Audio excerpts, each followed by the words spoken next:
El aire de la madrugada en Real de 14 tiene un filo que corta la respiración y la memoria.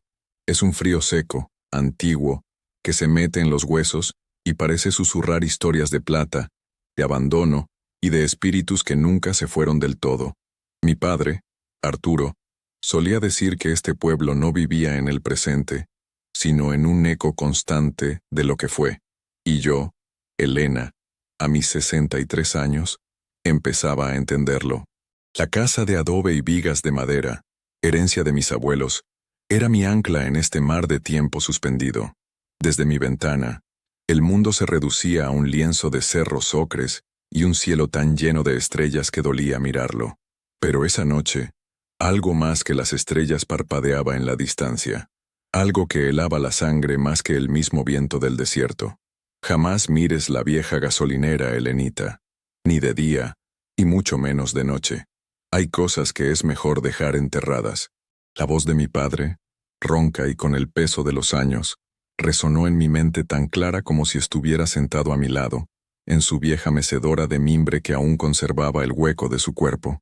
Murió hace 5 años, pero sus advertencias seguían siendo los pilares que sostenían mi rutina, y la más sagrada, la más inquebrantable de todas, era la regla sobre la gasolinera Pemex abandonada a la salida del pueblo, en el camino que serpentea hacia Matehuala, una ruina de concreto y óxido, con los surtidores como espectros decapitados y las ventanas rotas como ojos vacíos que miraban al páramo. Pero esa madrugada, la regla se hizo añicos. Un insomnio terco, alimentado por el ulular del viento en las grietas de la casa, me había llevado a la ventana.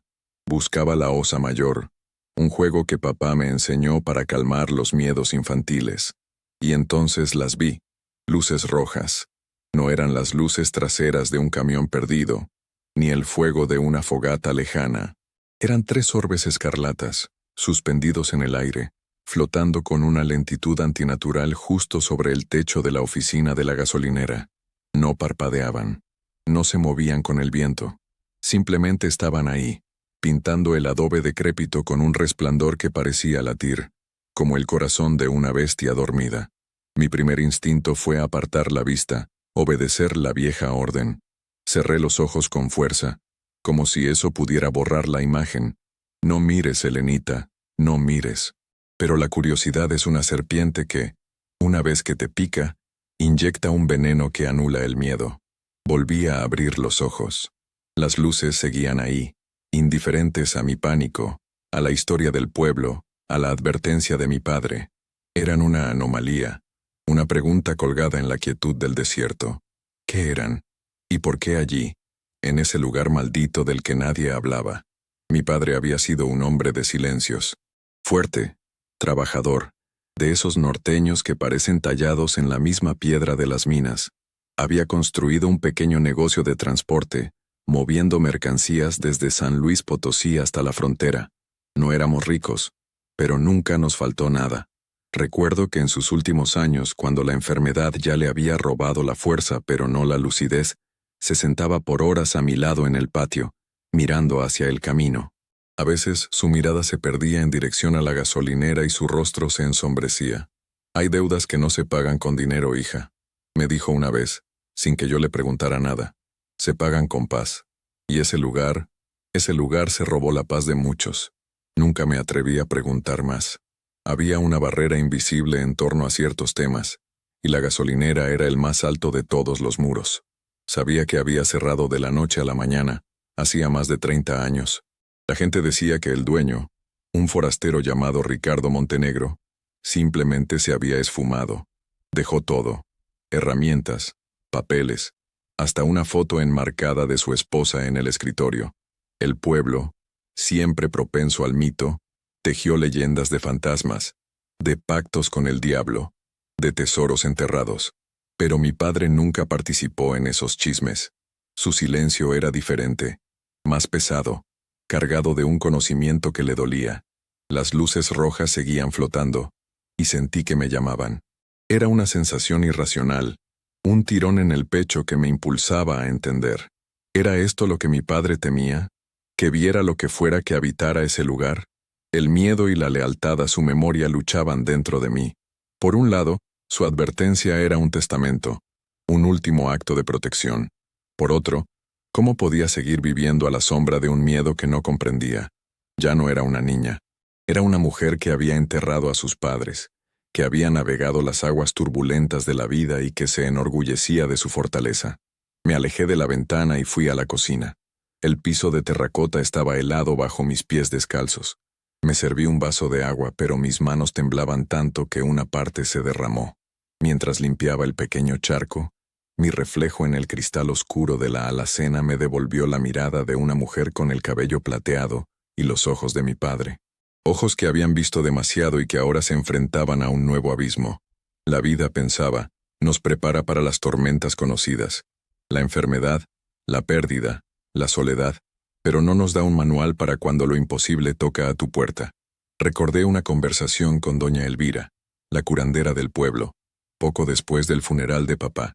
Ella me tomó la mano, sus dedos como raíces secas pero cálidas.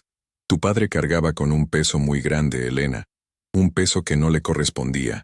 Protegió a mucha gente, a su manera, con sus silencios. En ese momento, sus palabras me parecieron un consuelo vago. Ahora, con el resplandor rojo aún grabado en mis retinas, empezaban a cobrar un sentido aterrador. ¿Qué peso? ¿De qué nos protegió? La gasolinera no era solo un edificio en ruinas. Era un punto ciego en la historia de nuestra familia, una página arrancada del álbum de recuerdos. Mi madre, que murió cuando yo era apenas una adolescente, también se ponía nerviosa si alguien la mencionaba. Cambiaba de tema, se ocupaba en la cocina, su rostro una máscara de ansiedad. ¿Qué sabían ellos que yo no? ¿Qué secreto compartían que era tan terrible como para imponer una ley de silencio que durara toda una vida? Volví a la ventana. El alba comenzaba a teñir el horizonte de un azul pálido, y las estrellas se desvanecían. Las luces rojas también. No se apagaron de golpe, sino que parecieron disolverse en la primera luz del día, como si fueran criaturas de la noche que no soportaban el sol. La gasolinera volvió a ser la misma carcasa de siempre, un esqueleto de concreto bajo el cielo naciente. Pero yo sabía que algo había cambiado. La había visto. Había roto la promesa. Y ahora, el misterio ya no era una historia ajena, un murmullo del pueblo. Era mío. Me pertenecía tanto como el dolor por la ausencia de mi padre. Tomé una decisión. Una que habría hecho que mi padre negara con la cabeza, con esa tristeza profunda que a veces se le instalaba en la mirada. Iría a la gasolinera, no esa mañana, no a plena luz del día, donde los ojos curiosos del pueblo pudieran verme.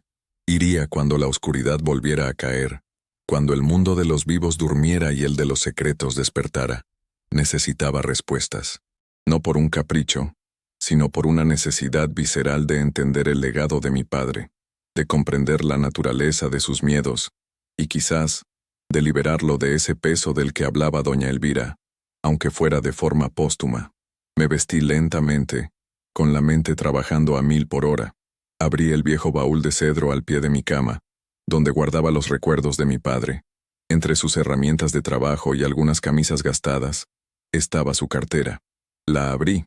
Dentro, junto a una foto mía de la primaria y una imagen de la Virgen de Guadalupe, había un pequeño recorte de periódico, amarillento y frágil. Lo desdoblé con cuidado. Era una nota breve del periódico local, fechada hacía 32 años. El titular decía: Empresario capitalino desaparece en Real de 14. El nombre del empresario era Ricardo Montenegro. Debajo, una foto borrosa de un hombre sonriente, con un bigote espeso y ojos oscuros, el dueño de la gasolinera. No había más detalles. No se mencionaba a mi padre ni a nadie del pueblo, pero él había guardado ese recorte durante más de 3 décadas.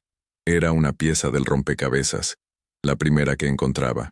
La coloqué sobre mi tocador, junto a un frasco de perfume Chanel de 5, que usaba en ocasiones especiales, un regalo de mi difunto esposo.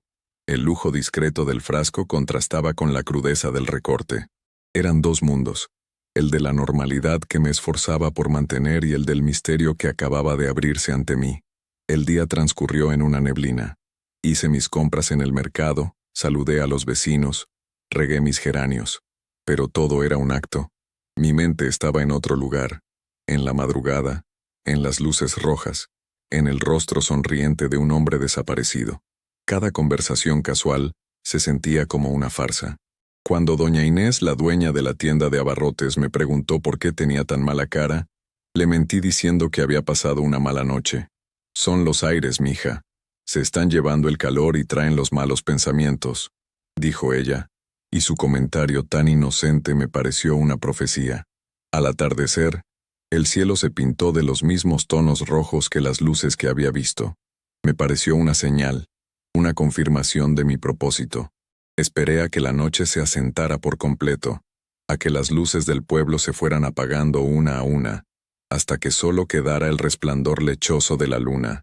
Me puse unas botas resistentes, una chamarra gruesa, y tomé una linterna de mano, una de esas pesadas, de metal, que mi padre usaba en su camión. Antes de salir, volví a mirar el recorte. Ricardo Montenegro. Su nombre era una llave, y la cerradura estaba allá afuera, en la ruina silenciosa que me esperaba al final del camino. Perdóname, papá, susurré al aire quieto de la casa, pero ya no puedo vivir con tu miedo. Necesito el mío propio. Y con esa extraña resolución, salí a la noche, hacia el lugar que me habían prohibido mirar. El corazón me latía con una fuerza que creía olvidada, una mezcla de terror y una extraña, muy extraña, sensación de libertad. El camino de terracería que llevaba a la gasolinera era una cicatriz en la piel del desierto. La luna llena, una perla suspendida en el terciopelo negro del cielo, era mi única aliada, proyectando sombras largas y fantasmales de los cactus y los matorrales. Cada crujido bajo mis botas, cada susurro del viento, era una aguja en mis nervios. El silencio aquí no era pacífico, era un silencio expectante, como si la tierra misma contuviera la respiración. Mi mente, un torbellino de pensamientos, volvía una y otra vez a la imagen de mi padre. ¿Qué lo asustaba tanto? Él no era un hombre de miedos irracionales. Había enfrentado a bandidos en la carretera, a federales corruptos, a la enfermedad misma con una estoica dignidad, pero la mención de este lugar lo transformaba. Le ponía una sombra en los ojos que yo nunca pude descifrar. A medida que me acercaba, la silueta de la gasolinera se recortaba contra el cielo estrellado. Parecía un animal prehistórico varado en el tiempo. Las dos bombas de gasolina, con sus mangueras resecas colgando como lianas muertas, parecían centinelas oxidados. La oficina, un cubo de concreto con grandes ventanales rotos, tenía un aire de tumba profanada. Todo el lugar emanaba una sensación de tristeza profunda, de un final abrupto y violento. Me detuve a unos 100 metros, escondida detrás de una formación rocosa. Apagué la linterna. Necesitaba que mis ojos se acostumbraran a la oscuridad, pero sobre todo, necesitaba calmar el galope de mi corazón. Piensa, Elena, piensa. La voz de mi padre, esa que usaba para enseñarme a resolver problemas, resonó dentro de mí. No actúes por impulso. Observa. Entiende el terreno. Era un buen consejo. Él siempre fue un estratega. Planeaba sus rutas, calculaba sus gastos, anticipaba los problemas. Quizás esa era la forma de honrarlo. No obedeciendo ciegamente su miedo, sino enfrentando el misterio con su misma prudencia. Desde mi escondite, observé la estructura. No había luces, no había movimiento, solo el viento que se colaba por los cristales rotos, produciendo un gemido bajo y lastimero. Recordé las historias que se contaban en el pueblo, las que mi padre siempre acallaba con una mirada severa. Decían que en las noches sin luna se escuchaban lamentos, que se veía una sombra moverse detrás de los surtidores. Chismes de viejas, los llamaba la gente práctica. Pero, ¿y si no lo eran? ¿Y si las luces rojas que vi eran una manifestación de eso que todos sentían pero nadie se atrevía a nombrar? La lógica me decía que debía haber una explicación racional, un reflejo, un dron, algún bromista. Pero el corazón, esa brújula irracional que a menudo apunta al norte de la verdad, me decía otra cosa. Me decía que estaba parada en el umbral de algo antiguo y doloroso. Decidí rodear el perímetro primero. Me moví con lentitud, pegada a las sombras, sintiéndome como una ladrona en mi propia tierra. La parte trasera del edificio era un caos de neumáticos viejos, bidones de aceite oxidados y hierba seca que crecía entre las grietas del pavimento. Había una puerta de metal, cerrada con un candado tan corroído que parecía haberse fusionado con el marco. Imposible entrar por ahí. Las ventanas estaban altas, pero una de ellas, la del baño, estaba completamente destrozada. El hueco negro parecía una boca abierta, invitándome a entrar. Antes de acercarme, algo en el suelo llamó mi atención. El haz de mi linterna reveló un pequeño objeto semienterrado en la tierra. Me arrodillé. Con cuidado, lo desenterré con mis dedos. Era un encendedor de plata, desgastado, con las iniciales RM grabadas en un costado. Ricardo Montenegro. El corazón me dio un vuelco. Era una prueba. Una conexión tangible con el hombre desaparecido. Lo guardé en el bolsillo de mi chamarra. El metal frío contra mi piel era un ancla a la realidad en medio de la creciente sensación de irrealidad que me envolvía. Con el encendedor en mi poder, mi determinación se solidificó. Tenía que entrar. Volví a la ventana del baño. El alféizar estaba a la altura de mi pecho. Con un esfuerzo que me recordó que ya no tenía 40 años, logré impulsarme y pasar las piernas por el hueco.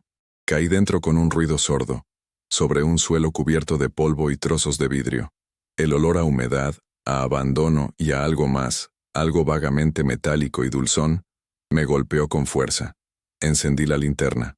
Estaba en un pequeño baño, con el azulejo roto y el espejo manchado por el tiempo. La puerta estaba entreabierta. Salí al pasillo que conectaba con la oficina principal. El silencio aquí era diferente. Era un silencio denso, pesado, como el que precede a una tormenta. El haz de luz de mi linterna bailaba sobre las paredes desconchadas, revelando un calendario de 1993 clavado en la pared, con el mes de octubre a la vista. El tiempo se había detenido aquí. Entré en la oficina. El gran ventanal que daba a los surtidores dejaba entrar la luz de la luna, bañando la escena en un resplandor plateado y fantasmal. Había un mostrador cubierto de una gruesa capa de polvo, una caja registradora abierta y vacía, y estanterías con algunos productos olvidados, latas de aceite, ambientadores para coche con forma de pino, todos descoloridos por el sol de 30 años. Y luego vi el escritorio. Estaba en un rincón, como si su dueño se hubiera apartado del mundo para trabajar. Sobre él, tal como decían las historias, había papeles desordenados, una taza de café con una mancha seca en el fondo y el portarretratos. Lo levanté. La foto era de una mujer hermosa, de cabello oscuro y sonrisa triste, la esposa de Ricardo Montenegro. Al levantar el marco, un sobre doblado que estaba debajo cayó al suelo. Lo recogí. No tenía remitente ni destinatario. Mi nombre no estaba en él, pero sentí que de alguna manera me estaba esperando. Me senté en la silla del escritorio, que crujió en protesta. El cuero estaba agrietado y frío. Con manos temblorosas, abrí el sobre. Dentro había una sola hoja de papel, doblada varias veces.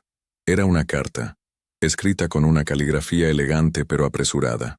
La tinta se había desvanecido en algunas partes, pero era legible. Si lees esto, es que no he logrado salir. Y si no he logrado salir es porque Arturo tenía razón. La codicia es un pozo sin fondo, y yo he caído en él. Me ofrecieron un negocio que parecía demasiado bueno para ser verdad. Lavar dinero.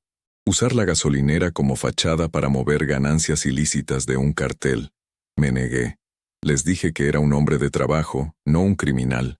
Pero ellos no aceptan un no por respuesta. Me amenazaron a mi familia. Arturo, mi único amigo en este pueblo, me advirtió. Me dijo que huyera, que dejara todo. Me ofreció su ayuda, el dinero que tenía ahorrado para la educación de su hija. Me dijo que la vida valía más que cualquier negocio. Pero yo fui un necio. Pensé que podría ser más listo que ellos. Pensé en el dinero, en la vida que podría darle a mi esposa. Soñaba con comprarle un collar de diamantes de Tiffany's, con llevarla a un hotel de lujo en Beverly Hills, lejos de este polvo y este sol implacable. La mención de mi padre, de su oferta de ayuda, me golpeó como un puñetazo. Mi padre, el hombre silencioso y austero, había ofrecido los ahorros de mi futuro para salvar a este hombre, y Ricardo no lo había escuchado. Continué leyendo con un nudo en la garganta. Esta noche vendrán, sé que lo harán, me han estado vigilando, Arturo intentó convencerme de ir a la policía, pero sabemos cómo funciona esto. La policía aquí está comprada. Me dijo que si algo me pasaba, él se aseguraría de que la verdad saliera a la luz algún día. Le hice prometer que no se pondría en peligro, que protegería a su familia por encima de todo. Le dije que si yo desaparecía, lo mejor era que nadie buscara, que nadie preguntara, que el silencio era la única forma de mantener a salvo a los inocentes. Escondí los libros de contabilidad, los reales, los que prueban el lavado de dinero y los nombres de los involucrados. Están donde nadie los buscaría, debajo de la serpiente que no muerde. Arturo sabrá qué significa. Si esta carta llega a manos de alguien honesto, por favor, entreguen esto a las autoridades federales, no a las locales, y díganle a mi esposa, a mi amada Sofía, que mi último pensamiento fue para ella, que todo lo que hice, bueno o malo, fue por intentar darle un mundo que yo nunca tuve. La carta terminaba ahí, sin firma, debajo de la serpiente que no muerde. ¿Qué significaba eso? Miré a mi alrededor desesperada. El haz de mi linterna recorrió cada rincón de la oficina. Serpientes. Real de 14 estaba lleno de ellas, pero una que no muerde. La imagen vino a mi mente de repente, una memoria de la infancia. Mi padre cambiando una llanta de su camión. La manguera del aire comprimido, larga y negra, enroscada en la pared. Él siempre la llamaba la serpiente. Me levanté de un salto y me dirigí a la puerta que daba al taller. Estaba cerrada, pero no con llave. Entré. El olor a grasa y metal era aún más fuerte aquí. Y en la pared del fondo, cubierto de telarañas, estaba el carrete de la manguera de aire. La serpiente. Corrí hacia ella. Detrás del carrete, había un ladrillo suelto en la pared de adobe. Lo noté porque el polvo a su alrededor estaba ligeramente alterado. Usando la punta de una llave que encontré en el suelo, hice palanca. El ladrillo cedió. Detrás, en un hueco oscuro, había un paquete envuelto en plástico grueso y cinta adhesiva. Lo saqué. Pesaba. Con el corazón latiendo desbocado rompí el plástico. Dentro había 2 libros de contabilidad de pasta dura y un fajo de documentos. Abrí uno de los libros. Eran filas y filas de números, fechas, nombres. Reconocí algunos. Nombres de políticos locales, de jefes de la policía de la época. Nombres que todavía tenían peso en el Estado. Esto era la prueba, la razón de la desaparición de Ricardo Montenegro y la razón del silencio de mi padre. Él no había sido un cobarde. Había sido un guardián. Había protegido a su familia y había honrado la promesa que le hizo a su amigo. Mantener el silencio para mantenernos a salvo. El peso del que hablaba doña Elvira no era una culpa, era el peso de la verdad. De repente un ruido afuera me hizo congelar. Un coche. Se acercaba por el camino de terracería. Sus luces barrieron el desierto y se detuvieron frente a la gasolinera. El motor se apagó. Escuché 2 portazos. Voces. Voces de hombres, bajas y autoritarias. No eran turistas perdidos. No a esta hora. No en este lugar. El pánico, frío y paralizante, se apoderó de mí. Me habían seguido. O peor aún, no venían por mí. Venían por lo mismo que yo había encontrado. 30 años después, el secreto de la gasolinera todavía tenía dueños, y estaban aquí. Apagué la linterna. Me agaché detrás de un viejo motor desmontado, abrazando los libros de contabilidad contra mi pecho. La noche, que antes había sido mi cómplice, ahora era una trampa, y yo estaba en el centro de ella. Desde mi escondite en el taller, apenas me atrevía a respirar. El polvo del suelo se me metía en la nariz y luchaba por no estornudar. Las voces de los hombres se hicieron más claras. Eran 2. Hablaban con el acento cantado de la capital, no con el deje norteño de nuestra gente. Eso me alarmó aún más. No eran de por aquí. Eran forasteros, como lo fue Ricardo Montenegro. ¿Estás seguro de que es aquí, Ramiro?, dijo una de las voces cargada de impaciencia. Este lugar se está cayendo a pedazos.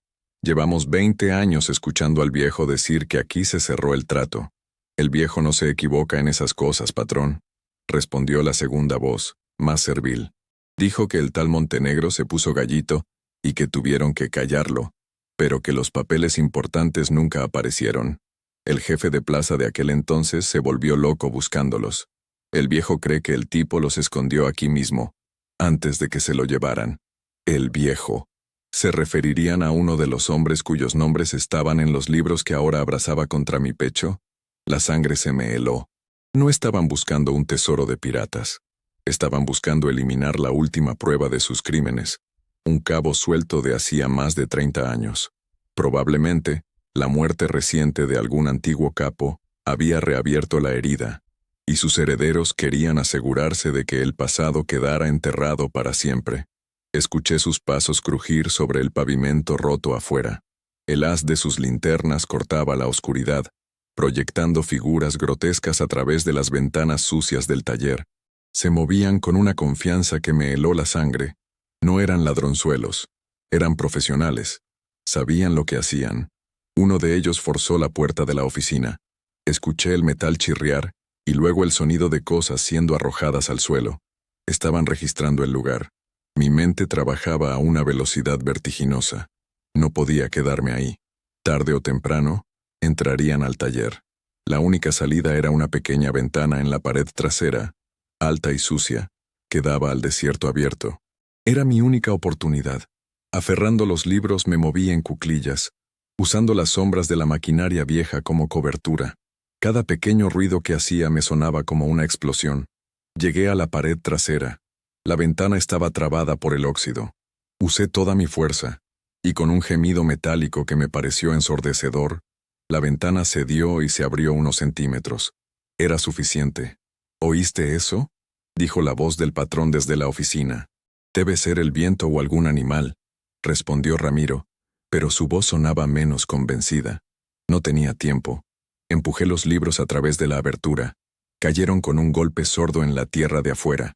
Luego, con el corazón en la garganta, me subí a un montón de llantas viejas y me deslicé por la ventana. Caí de mala manera, raspándome las manos y las rodillas, pero el dolor era secundario. Recogí los libros y corrí. Corrí como no lo había hecho en años, adentrándome en la oscuridad del desierto, lejos del camino, lejos de las luces de los coches. No miré atrás. Solo corría, con la carta de Ricardo Montenegro en mi bolsillo y sus libros de contabilidad bajo el brazo. Eran mi carga ahora, mi herencia. Llegué a casa con las primeras luces del alba, exhausta, sucia y aterrorizada, pero también con una extraña sensación de claridad. Entré por la puerta trasera y me derrumbé en una silla de la cocina. El sol de la mañana entraba por la ventana, iluminando las motas de polvo que bailaban en el aire. Parecía un día normal, pero nada lo era.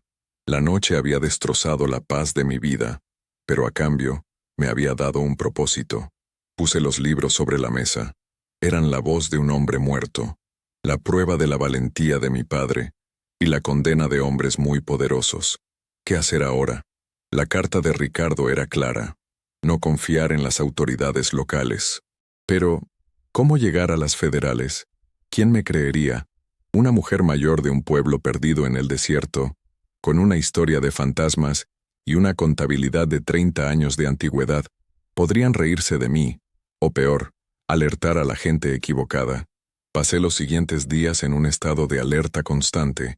Cada coche que pasaba por mi calle, cada llamada telefónica, me hacía saltar. Dormía con los libros escondidos bajo mi colchón, como si fueran un tesoro maldito. Leí la carta de Ricardo una y otra vez, buscando guía en las palabras de un muerto. Arturo sabrá qué significa. Mi padre ya no estaba para descifrar el acertijo, pero yo era su hija. Tenía su sangre, su terquedad. Tenía que pensar como él. Mi padre confiaba en pocas personas. Una de ellas era su compadre, Rogelio, un abogado retirado que vivía en San Luis Potosí. Era un hombre recto, de la vieja escuela que había manejado los asuntos legales del pequeño negocio de transporte de mi padre durante 40 años. Si había alguien en el mundo que pudiera ayudarme, que pudiera entender la gravedad de la situación y moverse con la discreción necesaria, era él. Tomé una decisión. Iría a verlo, pero no podía irme así como así. Tenía que ser cuidadosa. Los hombres de la gasolinera podían estar vigilando el pueblo. Esperé una semana, forzándome a mantener mi rutina. Iba al mercado, conversaba con mis vecinas, regaba mis plantas. Cada acto de normalidad era un acto de desafío. Durante esa semana estudié los libros de contabilidad por las noches. No entendía de finanzas, pero los nombres y las fechas contaban una historia clara de corrupción y miedo.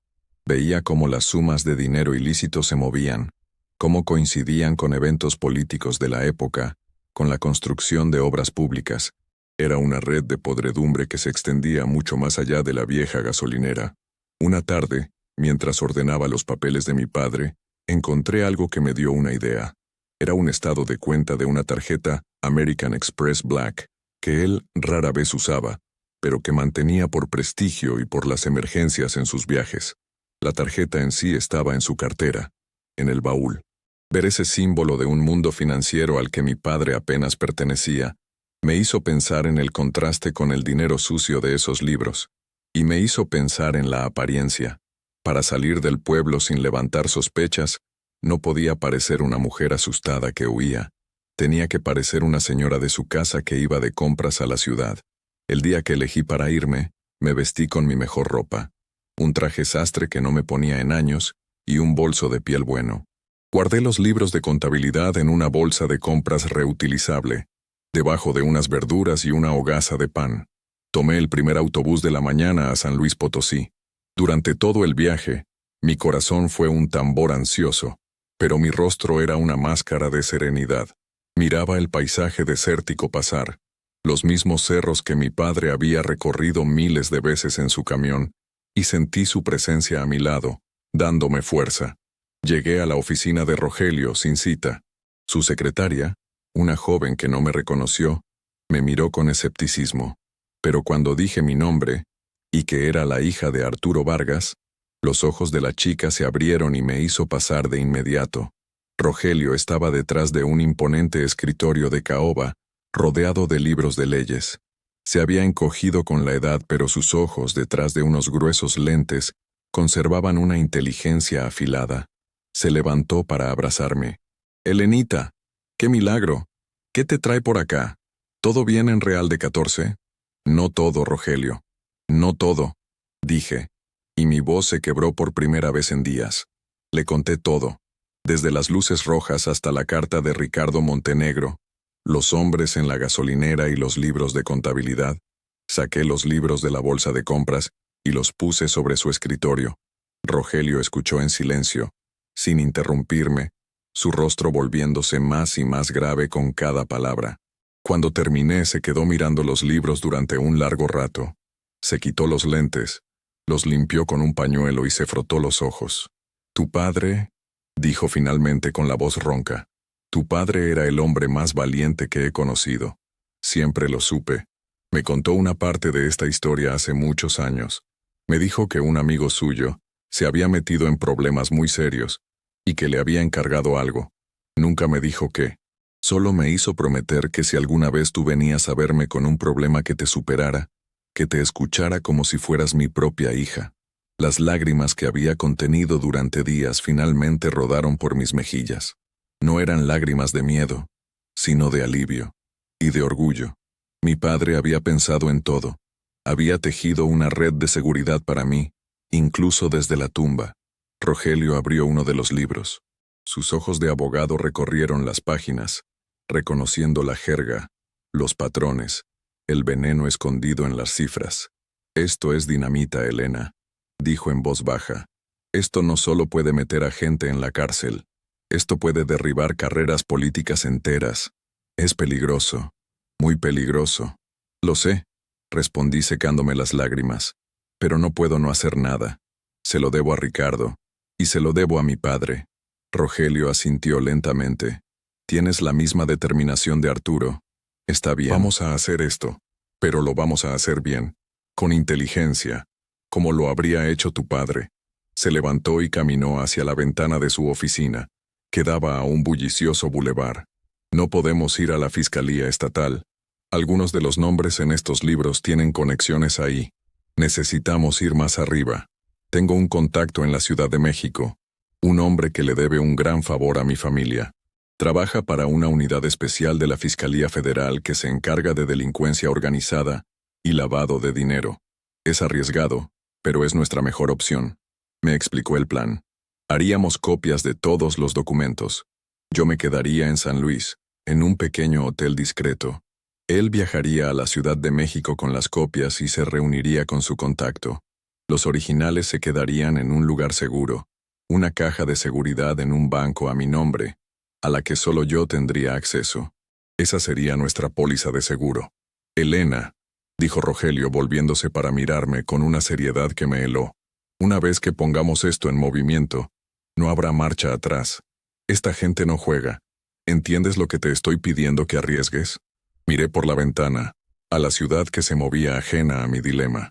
Pensé en la vida tranquila que había tenido, en mi casa, en mis geranios, en la paz de mis rutinas. Y pensé en las luces rojas flotando sobre la gasolinera, en el encendedor de plata con las iniciales RM, en la promesa silenciosa de mi padre. Mi elección ya estaba hecha. La hice en el momento en que decidí salir de mi casa y caminar hacia la oscuridad. Entiendo, dije, con una firmeza que me sorprendió a mí misma. Mi padre me enseñó que hay cosas por las que vale la pena luchar. La justicia es una de ellas. Rogelio sonrió. Una sonrisa triste pero llena de admiración. Tu padre estaría muy orgulloso de ti, Elenita. Muy orgulloso. Los días que siguieron fueron una lección de paciencia y nerviosismo. Rogelio partió a la Ciudad de México, y yo me instalé en un pequeño hotel del centro histórico de San Luis. Cada día, salía a caminar, a perderme entre la gente, tratando de parecer una turista más. Pero mi mente estaba con Rogelio, imaginando reuniones en oficinas grises, conversaciones en voz baja que decidirían mi futuro y el destino de los secretos de mi padre. Una noche, mientras cenaba sola en un restaurante, vi a un hombre en una mesa cercana. Llevaba un traje caro y un reloj que brillaba bajo las luces. Hablaba por teléfono, dando órdenes, con una arrogancia que me recordó a los hombres de la gasolinera. Por un momento, el pánico me invadió. ¿Y si me habían encontrado? Pero el hombre terminó su llamada, pagó su cuenta y se fue sin siquiera mirarme. Me di cuenta de lo fácil que era volverse paranoica, ver fantasmas en cada esquina. Tenía que mantenerme fuerte. Una semana después, Rogelio regresó. Nos vimos en su despacho. Se veía cansado, pero en sus ojos había una chispa de triunfo. Lo logramos, Elena, dijo. Mi contacto es de fiar. Se interesaron mucho, muchísimo. Van a abrir una investigación federal. Pero me pidieron algo. Necesitan un testigo. Alguien que pueda testificar sobre cómo se encontraron los libros, sobre la carta, sobre lo que viste en la gasolinera esa noche. Me quedé en silencio. Una cosa era entregar unos papeles anónimamente. Otra, muy distinta, era pararse en un tribunal y señalar a hombres peligrosos. Rogelio pareció leer mi mente. No tienes que hacerlo, Elena. Podemos decir que los encontramos de forma anónima. La evidencia es fuerte por sí misma, pero tu testimonio lo haría irrefutable. Le daría un rostro humano a esta historia de corrupción. Pensé en la sonrisa triste de la esposa de Ricardo. Pensé en el sacrificio de mi padre, que vivió 3 décadas con ese secreto para protegerme. ¿Qué clase de hija, qué clase de mujer sería, si en el último momento me acobardaba? Lo haré, dije. Testificaré. La investigación se movió con una velocidad y un sigilo que me impresionaron. Agentes federales, vestidos de civiles, llegaron a Real de 14. No hicieron un gran escándalo. Se mezclaron con los turistas. Hicieron preguntas discretas, tomaron fotografías. Aseguraron la gasolinera como escena del crimen. Bajo el pretexto de una investigación arqueológica, excavaron en la propiedad y encontraron lo que todos temíamos: restos humanos. Los análisis forenses confirmaron que pertenecían a Ricardo Montenegro. Lo habían asesinado y enterrado allí mismo, en el lugar que había sido su sueño, y se convirtió en su tumba. Las detenciones comenzaron a sucederse, no en nuestro pequeño pueblo, sino en las grandes ciudades, en oficinas lujosas y residencias amuralladas. Cayeron políticos, empresarios, excomandantes de la policía. Los nombres que yo había leído en los libros de contabilidad ahora aparecían en los titulares de los periódicos nacionales. El país entero hablaba del cártel del desierto y de la red de corrupción que había operado impunemente durante décadas. Y en el centro de todo estaba yo, la testigo clave. Fui trasladada a una casa de seguridad en la Ciudad de México. El contraste con mi vida en Real de 14 No podía ser más grande. De la quietud del desierto al rugido incesante de la metrópoli. Pasé semanas preparándome con los fiscales, repasando mi historia una y otra vez, hasta el más mínimo detalle. Me trataban con respeto, pero yo sabía que para ellos yo era una pieza en su tablero de ajedrez. Una pieza importante, pero una pieza al fin y al cabo.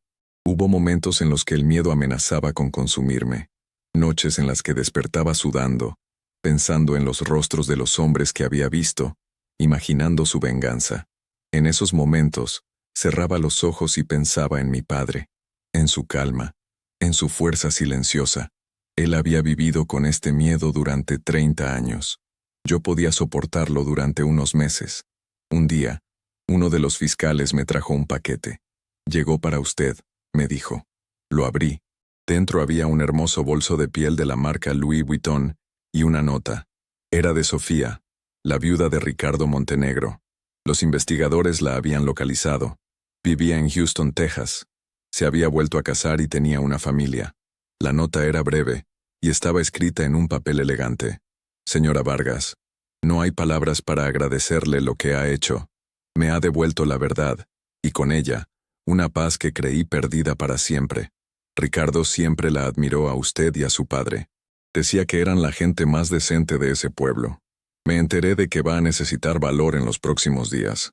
Mi esposo y yo sabemos que el dinero no compra la felicidad, pero a veces puede ofrecer seguridad. Por favor, acepte esto como un pequeño gesto de nuestra inmensa gratitud.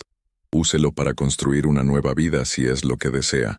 Ha honrado la memoria de mi Ricardo, y por eso, le estaré eternamente agradecida». Dentro del bolso, había documentos. Títulos de propiedad de un pequeño departamento en una buena zona de Querétaro, y el estado de una cuenta de inversión a mi nombre. La cantidad me hizo jadear. Era más dinero del que había visto en toda mi vida. La ironía me golpeó. Ricardo, que había muerto por la codicia de otros, me estaba dando, a través de su viuda, la libertad financiera que él nunca pudo disfrutar. Y Sofía, que había sido amenazada y obligada a huir, me estaba ofreciendo un refugio seguro. Lloré al leer la carta, pero esta vez, mis lágrimas eran de gratitud. El día del juicio llegó. Me llevaron al juzgado en un vehículo blindado. El lugar estaba lleno de periodistas. Al entrar en la sala, vi a los acusados, hombres de rostro duro, vestidos con trajes caros que me miraban con un odio helado. Por un instante, mis piernas flaquearon. Pero entonces vi a Rogelio, sentado en la primera fila. Me sonrió y asintió, un gesto casi imperceptible que me infundió valor. Y al fondo de la sala, sentada discretamente, había una mujer elegante, de cabello oscuro con algunas canas. Era Sofía. Había viajado desde Houston para estar allí. Su presencia era un ancla. Subí al estrado. Juré decir la verdad. Y luego, simplemente, conté mi historia. La historia de la advertencia de mi padre. La historia de las luces rojas en la madrugada. La historia de un hombre valiente que fue asesinado por decir no a la corrupción. No hablé con odio ni con miedo. Hablé con la voz de mi padre, con la voz de Ricardo, con la voz de la verdad que había estado enterrada durante demasiado tiempo. Cuando terminé, un silencio profundo llenó la sala. Nadie se movió.